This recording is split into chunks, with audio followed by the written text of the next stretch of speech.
this issue and having a hearing at this important time.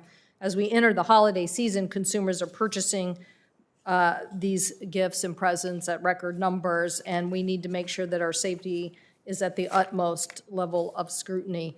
I'm deeply concerned about how well our current system protects consumers, particularly children, from unsafe products, and we need to do better, as the hearing already has pointed out from our witnesses.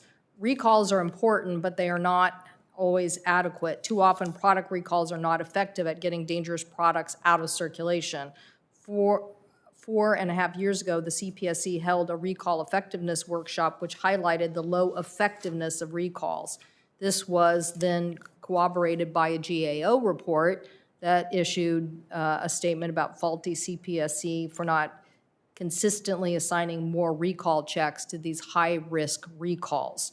So today I am sending a letter to the CPSC asking for them to improve their recall efficiency and making sure that they take steps to improve the process, asking for relevant information to show that we need to do a better job at this. The importance of this work is underscored by the CPSC's current own estimates about emergency rooms treated 198,000 toy-related injuries in 2020.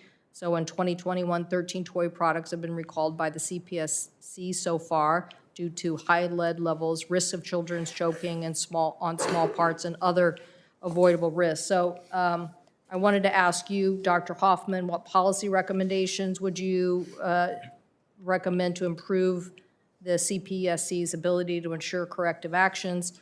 Ms. Rhodes, would you support requiring retailers or manufacturers of recalled goods to use information collected through the course of sale to directly notify consumers and buyers of these known hazards? Yes, we do support recalling companies using information that was gathered during the transaction to notify customers of a recall. And how well do you think we're doing on that? I think certain companies have actually enacted that. A good example is Amazon sometimes will reach out to customers because they have the means to do so. But typically with recall effectiveness, we have low rates, as you suggested, and there's a lack of accountability in the recall effectiveness with recalling companies. Dr. Hoffman, how effective are we if we're not getting the message out? Thank you, Senator Cantwell. I think if we don't get the message out, we can't be effective. And I think that we need to think about the recalls from the standpoint of the families and consumers and do everything we can to make it as friendly for them as possible.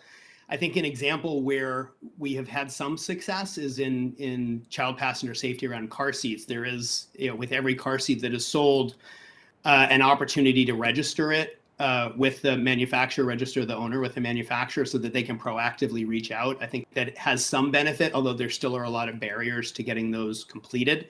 I think this also goes back to the need to have a fully staffed and fully functioning Consumer Product Safety Commission that can work to meet the needs of families and consumers.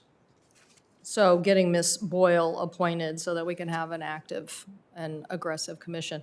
I'm reminded, I think this committee dealt with this issue once before as it related to used cars and the process of notifying people on how to notify individuals when these cars were defaulted and defective, and I think the committee did good work. So I'm asking the ranking member and the subcommittee chair here to maybe you could look at that as a model, and let's see what information we get back from the CSPC. But let's take action on this. You guys are providing great leadership. Thank you. Thank you very, very much.